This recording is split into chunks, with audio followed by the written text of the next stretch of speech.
जब तक वो वृत्ति नहीं जुड़ती। का भगवान श्री राम के विवाह में दहेज दिया गया कि नहीं? तो गोस्वामी जी ने तो ये लिखा कि वो तो इतना दहेज दिया महाराज श्री जनक ने, अन्न कनक भाजन भरी जाना, महिषी धेनु वस्तु विधि नाना, कंबल वसन विचित्र पटोरे, भांति भांति बहुमोलन थोरे, गजरथ तुरग दास और उदासी, धेनु अलंकृत काम दुहासी, वस्तु अनेक करिय किमि लेखा, कहीं न जाए जाने ही जिन देख। इतना दिया उन्होंने, घोड़े दिए, हाथी दिए, गाय दी। गोस्वामी जी ने तो कहा कि इतना उन्होंने दिया कि उसकी गणना नहीं की जा सकती। अब इसको पढ़ करके अगर व्यक्ति कहे कि अगर हम अधिक से अधिक लेते हैं तो उसमें क्या बुरा?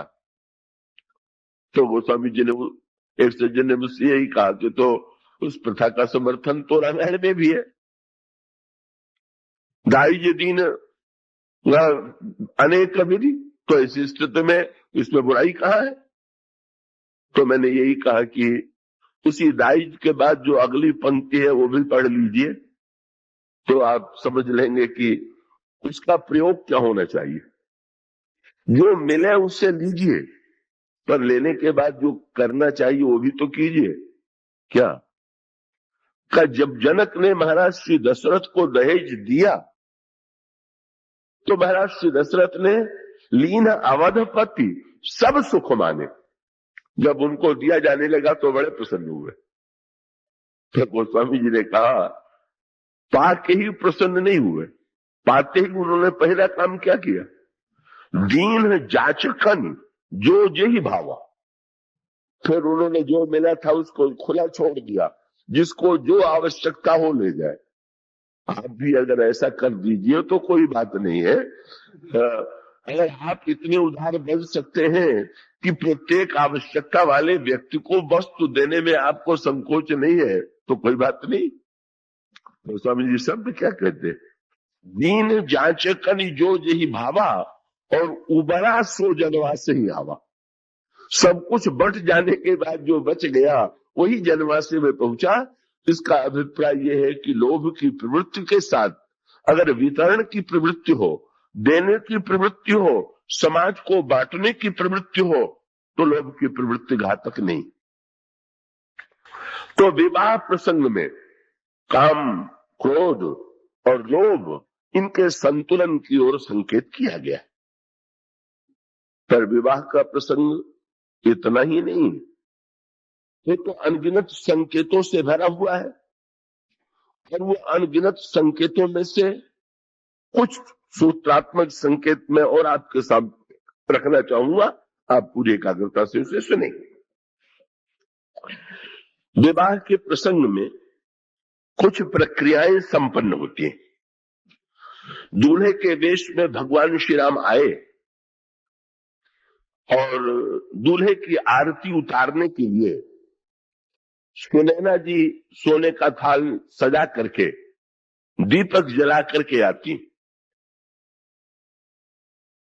दोनों विवाह प्रसंगों में माताएं जो है दीपक जला करके आरती उतारने आती। भगवान शंकर के प्रसंग में मैना और सीता जी के प्रसंग में सुनैना।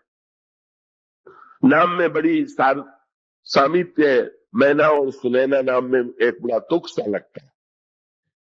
और दोनों के हाथ में सोने का थाल है और दीपक जल रहा है,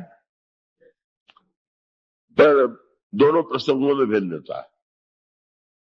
मैना का थाल गिर पड़ा, आरती बुझ गई, और सुनैना थाल में आई आरती लेकर के, और बड़े प्रेम से उन्होंने इस दूल्हे की आरती उतारी। सुनैना मैना के मस्तिष्क में, हृदय में भय उत्पन्न हुआ। कंचन थार सोह बर पानी, परिछन चली हरही हरसानी, विकट वेश रुद्रहि जब देखा, अबलन उर भय भय अभिषेक। और श्री राम को दूल्हे के रूप में देख करके सुनैना जी को इतनी प्रसन्नता हुई कि गोस्वामी जी से पूछा गया सुनैना जी को कितना सुख मिला, तो उन्होंने यही कहा, जो सुख भाष्य मातु मन, देखी राम बर वेश, सो न सकहि कही कल्प सत, सहस्र शारदा शेष। तो जरा इन लोगों को पहचान लीजिए, मैना और सुनैना कौन? श्री सीता जी साक्षात पराभक्ति।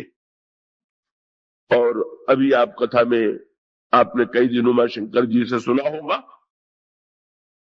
पार्वती मूर्तिमती श्रद्धा, श्रद्धा की जननी मैना की जननी सुनैना। ये मैना और सुनैना कौन? मैना जो है वो बुद्धि है और सुनैना जो है वो भावना है। श्रद्धा का जन्म बुद्धि में होता है और भक्ति का जन्म भावना में होता है। ये इन दोनों का संकेत है। और ऐसी स्थिति में बुद्धि कभी कभी भ्रमित भी हो जाती है, जब उसको अपने तर्क और अपनी कल्पना के विरुद्ध कुछ दिखाई देता है तो वो संत्रस्त और भयभीत हो जाती है, जैसे कि मैना की स्थिति हुई। और सुनैना दिव्य भावनामयी है। अब दोनों में सूत्र बहुत सुंदर है, और वो ये है कि भगवान शंकर की आरती में दीपक बुझ जाना क्या है, और श्री राम के आरती का दीपक जलते रहने का तात्पर्य क्या है? इसका उत्तर ये है कि एक दिया बुझाइए और दूसरा दिया जलाए रखिए। और वो क्या है? बुद्धि का जो दिया है उसको बुझा दीजिए। इन्होंने संभवतः कहा होगा कि वे रात्रि के अंधकार में दीपक की आवश्यकता है, पर प्रातः काल सूर्य के निकलने पर दीपक की आवश्यकता नहीं। तो बुद्धि दीपक है और ब्रह्म साक्षात सूर्य है, और ब्रह्म तत्व का उदय होने के बाद बुद्धि तत्व के दीपक की अपेक्षा नहीं है, अपितु सूर्य के निकलते ही सबसे पहले यही कहा जाता है कि भाई दिया बुझा दो। इसलिए इसका अभिप्राय यह है कि श्रद्धा के लिए जब तक हम बुद्धि में होते हुए भी बुद्धि का दिया बुझावेंगे नहीं, बुद्धि में ही प्रकाश मानने की भूल करेंगे, तो बुद्धि के प्रकाश में हम ब्रह्म को पहचानने में असमर्थ रहेंगे। इसलिए बुद्धि वृत्ति का जो दीपक है उसको बुझाने की आवश्यकता। पर यहां भावना का खेल, और भावना के खेल का तात्पर्य क्या हुआ? भावना का जो दीपक है उसको बुझने नहीं देना। भावना के दीपक में ये नहीं है, एक तो दीपक का उपयोग जो है वो है किसी वस्तु को ढूंढने के लिए, और एक दीपक का उपयोग है स्वागत के लिए, अपने हृदय की भावना को प्रकट करने के लिए। और उसका अर्थ क्या हुआ कि जब हम सूर्य की पूजा करते हुए या समुद्र की पूजा करते हुए समुद्र में जब स्नान करते हैं, तो समुद्र में स्नान करते हुए लोग जो पुरानी परंपरा को मानने वाले हैं, वो स्नान के बाद समुद्र में तर्पण करते हैं। और तर्पण में जब वो ये कहते हैं तो उस समय उनके मुंह से वाक्य निकलता है, समुद्र तृप्यंताम, समुद्र से जल लिया और एक अंजुलि में जल लिया, और उसको लेकर के व्यक्ति कह रहा है कि इस अंजलि के जल से समुद्र तृप्त हो जाए। यही बात विवाह के बाद महाराज जनक ने भी कही, क्या कि ये जो कुछ हमने दिया है वो अपनी वस्तु थोड़ी दिया, समुद्र से जल लेकर के समुद्र को देना वो क्या है?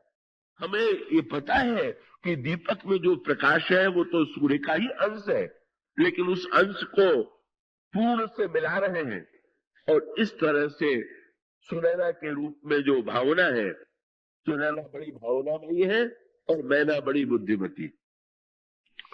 भावना की जो दिव्य रस वृत्ति है, और इसीलिए ये सुनैना, ये सगुण साकार का जनक की पत्नी सुनैना बड़ा सार्थक। जनक जितने विवेकी है, सुनैना जी उतनी ही भावुक। उसका अभिप्राय है कि जीवन में विवेक और भावना दोनों के सामंजस्य की आवश्यकता है। तो दूल्हे की आरती उतारी गई, भावना के द्वारा उसका स्वागत किया गया, और इसके पश्चात दूल्हे को बड़े आदर पूर्वक मंडप में ले आया गया, और इस मंडप में कुछ क्रियाएं संपन्न हुई।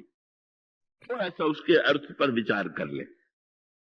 का एक संकेत ही आता है, महाराज जनक ने श्री राम को जब देखा विवाह के मंडप में, तो वो जल मंगाते हैं, और स्वर्ण पात्र में जल आता है, और सोने का बर्तन लेकर के महाराज श्री जनक जो है भगवान श्री राम का चरण अपने हाथों में ले लेते हैं और उनका चरण धोने लगते हैं। ये प्रक्रिया कन्यादान से पहले। वर बिलो की दंपति अनुरागे, पाय पुनीत पखानन लागे। और जब महाराज जनक चरण धोने लगे, तो गोस्वामी जी की लेखनी जो है वो तो उसका वर्णन करने के लिए व्यग्र हो जाती है। बड़े विस्तार से वर्णन करते हुए कहते हैं, जे पद सरोज मनोज अरियुर सर सदैव विराजही, जे सकृत सुमिरत विमलता मन सकल कलिमल भाजही, जे परसी मुनि बनिता लही गति, रही जो पातकमयी मकरंद जिनको शंभु सिर, सुचिता अवधि सुर वर्णई, परि मधुप मन मुनि जोग जन, जे से अभिमत गत लहे, ते पद पखारत भाग्य भाजन, जनक जय जय सबका। आइए थोड़ा इसके अंतरंग तत्व पर विचार करें। क्या चरण को जल से धोया जा रहा है, ये जल कौन सा है? कलम के एक मानस में कहा गया कि प्रेम जो है वही जल है। प्रेम बारी जल बिनु रघुराई, अभी अंतर मल कबहु न जाई, प्रेम ही मानो जल है। जैसे जल में स्वच्छता देने की शक्ति है, जल में जैसे शीतलता है, जैसे जल में तृप्ति है, यही प्रेम की प्रकृति है। और बहुत बढ़िया बात कि ईश्वर का चरण ही सब कुछ नहीं, आपके पास उसको पखारने के लिए प्रेम का जल है कि नहीं।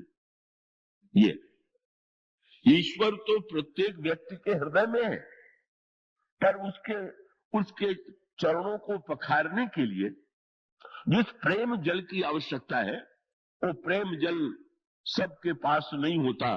और इसीलिए प्रेम जल के माध्यम से जब हम प्रभु के चरण का प्रक्षालन करेंगे, तो उसका अर्थ ये है, दोनों अधूरे, जल हो और चरण न हो तो सार्थकता नहीं, और चरण हो जल न हो तो भी सार्थकता नहीं। वो तो बड़ी मीठी बात आ गई ना।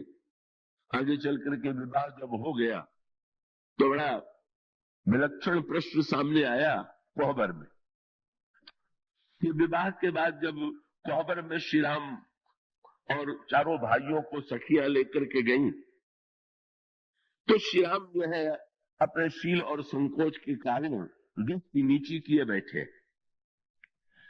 और वेदांत की दृष्टि से देखें तो ब्रह्म जो है वो पूर्ण है, स्वयं अपने को ही देखता है।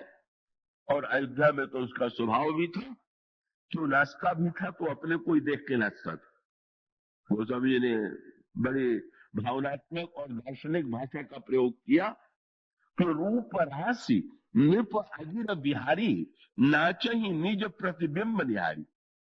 भगवान दशरथ जी के आंगन में अपना प्रतिबिंब देख के नाचते। बहुत बढ़िया बात। संसार में सुंदरता देख करके तो नाचने वाले अनगिनत हैं। काम तो नचाता ही है, और काम नचाता है तो सुंदरता के माध्यम से ही नचाता है। पर श्री राम अपने सौंदर्य को देख करके नाचते हैं। इसका तात्पर्य यह है कि अपूर्ण व्यक्ति जो है वो दूसरे को देख करके तब आनंद का अनुभव करता है और नाचता। और भाई दूसरे को देख करके नाचेंगे तो कैसा नाच नचावे इसका कोई ठिकाना नहीं, और कब नाच बंद हो जाए भी ठिकाना नहीं। पर अपने में ही आनंदित जो है, अपने आत्मा राम इसी शब्द हमारे पुराणों में किया गया है।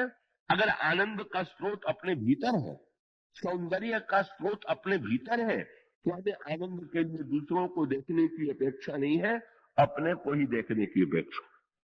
इसलिए श्री राम अगर नाचते भी हैं तो अपनी सुंदरता देख करके, अपने दिव्य रूप को देख करके। अब विवाह के बाद भी ब्रह्म अगर भावना की दृष्टि से देखें तो शील संकोच के कारण, दार्शनिक दृष्टि से देखें तो अपने आप में निमग्न है। और जनकपुर में श्री सीता जी की जो सखियां हैं वो बड़ी भावनामयी सखियों ने सोचा कि राम की दृष्टि इधर कैसे आवे। भक्त चाहता है कि भगवान अपने को ही न देखते रहे, जरा हमें भी तो देखें। ये भक्त की ये आकांक्षा है। मीरा जी ने तो भगवान को उलाहना दे दिया, तनिक हर चितवो मोरी और उलाहना देते हुए कहा, हम चितवत तुम चितवत नहीं, कैसे ही एक कठोर। आपको मैं देखती रहूं और आप न देखें, कैसे बढ़ करके तो निर्दयता की कोई बात नहीं हो सकती। ब्रह्म जो है वो अपने आप में डूबा हुआ है तो ठीक है, लेकिन ये तो निर्गुण निराकार ब्रह्म है। सगुण साकार ब्रह्म का आनंद तो तभी है कि जब वो भक्त की ओर आंखें उठा के देखे। भावनामयी सखियों ने सोचा कैसे इनकी दृष्टि अपनी ओर आकृष्ट करे। तो भाई वेद की भाषा में उन्होंने नहीं कहा, मीरा जी ने जरा प्रार्थना की भाषा में कहा, थोड़ा उलाहना दे दिया। तो वेद की भाषा, स्तुति की भाषा तो ये थी कि सखियां ये कहती कि जरा हमारी ओर दृष्टि उठा करके देख। शंकर जी जब बोलते हैं तो यही कहते हैं, महिपाल विलोकय दीन जन्म, हे महाराजा धीराज आप दीन की ओर देखिए। एक भाषा तो शंकर जी की है और दूसरी भाषा जनकपुर के सखियों की है, बिल्कुल अटपटी भाषा। सखी ने भगवान राम से बिल्कुल कुछ नहीं कहा, जानबूझ करके ऐसे वाक्य का प्रयोग किया कि जिसे श्री राम सुन ले। एक सखी ने दूसरी सखी को सुना करके कहा कि सखी, जनकपुर में सारे संसार के राजा और राजकुमार आए, पर ये राजकुमार जितना अभिमानी और घमंडी है वैसा तो कोई आए ही नहीं। तो नई भाषा थी, स्तुति के स्थान पर व्यंग्य की भाषा। प्रभु के होठों पर हंसी आ गई। दूसरी सखी ने पूछ दिया, तुम्हें कैसे लगता है कि ये बड़े अभिमानी है? तो ये कहा कि अरे देखो ना, लगता है इनको अपने गुण और सौंदर्य का बहुत अभिमान है, इसीलिए यहां भी बैठ करके अपने को ही देख रहे हैं। अगर अभिमान न होता तो हम लोगों को भी तो देखते कि और भी कहीं सुंदरता है, और फिर बगल में ही इतनी सुंदरता है कि अगर उसको देख लें तो इनका अभिमान भी समाप्त हो जाए। वो समझी बरवे रामायण में कहते हैं, बगल में तो देख लीजिए, हम लोगों को न देखिए तो न देखिए, पर आप जिनके पास बैठे हुए हैं उनको जरा दृष्टि उठा करके देख लिए और देख लीजिए। तो बरवे रामायण में तुलसीदास जी ने कहा, सखी कहती है श्री राम से, गर्भ करहु रघुनंदन जन मन माय, आपन मूरत देखहु सिय की छाय। आपको सुंदरता का बड़ा गर्व हो तो श्री सीता जी की छाया देख लीजिए। श्री सीता जी गौरांगी है, छाया काली है, आप भी शाम होकर के सीता जी की छाया है। और ठीक भी है, जो सगुण ब्रह्म है वो तो भक्ति की छाया है। जैसे छाया उधर, व्यक्ति जिधर चलता है छाया उधर चलती है, इसी प्रकार से जिधर भक्त देवी चलती है उधर भगवान चलते हैं। सखियों ने व्यंग किया, लेकिन उस व्यंग में का एक ये कृपा करके बड़ा आश्चर्य है। तो श्री राम ने वाक्य सुना तो भगवान राम ने क्या जिस सखी ने ये कहा था उसकी ओर मुस्कुरा करके देखा, कौन मेरे ऊपर अभिमान का आरोप लगा रहा है। सखी प्रसन्न हुई, लेकिन लक्ष्मण जी से नहीं रहा गया। कल लक्ष्मण जी ने उत्तर देते हुए कहा कि हमारे प्रभु में तो अभिमान का लेश नहीं, लेकिन अगर आप कहें कि अभिमान है तो चलिए, बिना कारण के अभिमान नहीं है, अभिमान करने का उन्हें कारण है। क्या कारण है? लक्ष्मण जी ने व्यंग करते हुए कहा, धनुष यज्ञ भूल गए आप लोग? जनकपुर वासियों की क्या दशा हो गई थी, क्या निराशा व्याप्त थी, और हमारे सर्वशक्तिमान प्रभु ने अगर धनुष न तोड़ा होता तो क्या होता? अगर प्रभु गर्व करें तो बिल्कुल ठीक। तो सखी ने तुरंत कहा, तो उस वाटिका भूल गए क्या? नहीं, वहां गई तो फूल तोड़ने गए, और फूल तोड़ने के बाद जब ये निकले थे तो इनकी क्या दशा थी, याद दिलाया। भाल तिलक श्रम बिंदु सुहाए, पसीने की बूंद। बोले जिसको फूल तोड़ने में पसीना आ गया वो धनुष तोड़ सकता था क्या? कोई तर्क ऐसा है कि ये सिद्ध कर सके? तब बोले फूल तोड़ने में पसीना देख के हम लोगों को दया आ गई, और इसीलिए जब ये तोड़ने धनुष चले तो हम लोगों ने देवी देवताओं की प्रार्थना करके फिर सीता जी ने अपनी प्रार्थना की शक्ति देकर के तोड़वा दिया। धन्यवाद इन्हें देना चाहिए, इनको थोड़ी दिया जा सकता, इसलिए आपको श्रेय नहीं। फिर वही संकेत कि शक्ति और शक्तिमान में, शक्तिमान के द्वारा जो संपन्न होता है उसमें शक्ति को मात तो दे कि शक्तिमान को दे। धनुष तो टूट रहा है ईश्वर के द्वारा, पर मूलतः जो कुछ होता है वो तो शक्ति की ही व्याकुलता से होता है, उत्कंठा से होता है। वो स्वामी जी शब्द भी यही कहते हैं, सिंह विलो की तक्यऊ धनु कैसे, चितव गरुड़ लघु व्याल ही जैसे। जब भगवान राम ने श्री सीता जी की ओर देखा तो श्री सीता जी की ओर देखने के पश्चात जैसे कोई गरुड़ सर्प की ओर देखता है, इस प्रकार से भगवान राम ने धनुष को देखा। मानो उत्तर यही है, महत्व किसे प्राप्त है? श्री लक्ष्मण कहते हैं प्रभु को, ईश्वर को, और सखियां कहती है कि ना शक्ति को, भक्ति को, इनको महत्व प्राप्त है। यहां पर भी विवाद उलझा रह गया, पर लक्ष्मण जी इतने से भी परास्त होने वाले नहीं।